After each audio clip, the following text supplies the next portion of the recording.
guys, I hope you're doing well. So, I don't know about you, but I have been a huge fan of the Nikki series ever since I discovered Love Nikki back in high school and became a bit too addicted to it. So obviously when Infinity Nikki was announced with its open world and magical girl transformations, I was beyond stoked. There haven't been many games in recent memory that have captivated me just as much as Infinity Nikki has. I've been playing it since launch, and I'm just a little bit obsessed, okay? We don't get many girly games anymore, and I miss them. So I had the idea to make a little Momo figurine, Nikki's faithful cat companion, and just a cute little buddy beside me to sit on my desk, watch me play, and hopefully increase my gacha luck. So for this project, I really wanted to try out 3D printing. I used a program on my iPad called Nomad Sculpt to model him out, which I do actually highly recommend. It is a super lightweight and stable program considering how high poly counts can get when you're sculpting, and it's also only a $20 one-time purchase, which to me is like 10 times more appealing than a monthly fee. So Momo's design took me about 3 hours to sculpt in total, although you will see I did actually leave off some of the smaller objects off the sculpt to make painting easier. You're gonna see some weird overlaps here as I figure things out because, you know, we're trying new things in this project and that always has some bumps in the road, and there will be many more, unfortunately. Okay, here he is finally. So I actually started this project before I bought my own 3D printer. So I sent Momo's file off to a company called Womp 3D. But if I had the option at the time, I could have done test prints because, yeah, he's a bit too top heavy. I didn't take into account just how big his head is in comparison to his body, but he has a convenient hole in his butt that I'm sure we can fill with like something to weigh him down. But let's not worry about any of that. Let's make him cute first, and hopefully he won't fall over too much while I paint him. This might be a bit of a deep cut, but I have wanted a fluffy, puffy figure for a while now. That's not me being a dork, okay? That's like the branded name of these anime mascot figures from Band Presto.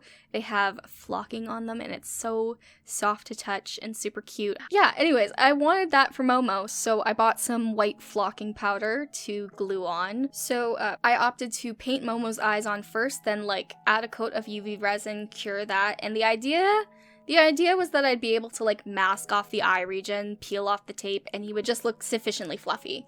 Which it kind of worked, kind of did, but you'll see I ended up having to redo a few things due to the glue peeling, but I'll leave you to decide how I did. Now, I won't show the entire flocking process because of just how much trial and error was involved, but basically what I'm doing is I coated the model in like small sections of glue because, you know, I was holding it too, I didn't want to be stuck to it. And then I just pressed the powder into it and like sprinkled some on top. Please wear a mask also if you use flocking powder. I think I breathed in like a good gram of it. I wouldn't recommend it. I don't think it was good to breathe in. I probably am full of microplastics, but you know, I probably was before. The eyes themselves, I think actually turned out pretty accurate considering I had to do it twice. I actually used some nail art brushes that I found on Amazon for like the really fine details. I'd originally bought them for doll customizing, which I still plan on doing maybe sometime soon, we'll see. But they ended up becoming like so important for this project because there were so many little gaps in my sculpt that needed a little cleanup or just like a tight line for his eyes. And look, if you maybe do like small little miniatures or Warhammer figurines or whatnot, look, don't sleep on the nail art brushes. But that being said, if you do want to print your own mini Momo for your desk, I will have the file up for free on my Patreon. And yeah, hopefully maybe you'll get some gacha luck from that, who's to say. I am not responsible for any gambling choices you may make due to this Momo addition in your life. So now I'm just rolling out some polymer clay and basically just sculpting these smaller pieces that I opted to exclude from the 3D print. So his bow, whiskers, that little hair tuft, they were all a bit too fragile and difficult to paint around in the initial figures, so I figured this would just be the best method. If you are eyeing that 3D file on my Patreon, just know it doesn't include those, so you're gonna have to make them yourself. After baking all the clay, I gave the hair tuft just like a couple coats of watered down acrylic paint for like a gradient effect. Then I just went about attaching all of the pieces with Gorilla Brand fabric glue. Super simple. I use this glue for just about everything. It's a fabric glue, so it has a bit of give to it, so it's not just gonna snap on you usually. So for keeping Momo upright, I went through a couple of options which mostly failed tremendously.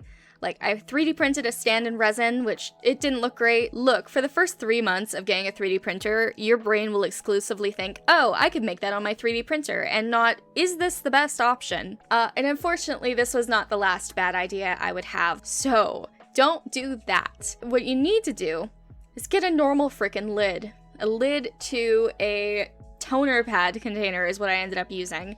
Drilled a little hole in the back of it, put in a paintbrush, cut the paintbrush using like some jewelry wire cutters, and yeah, bada bing bada boom. Little hot glue here, a little clay in the bottom, easy peasy. Sometimes the best solution is in fact the easiest.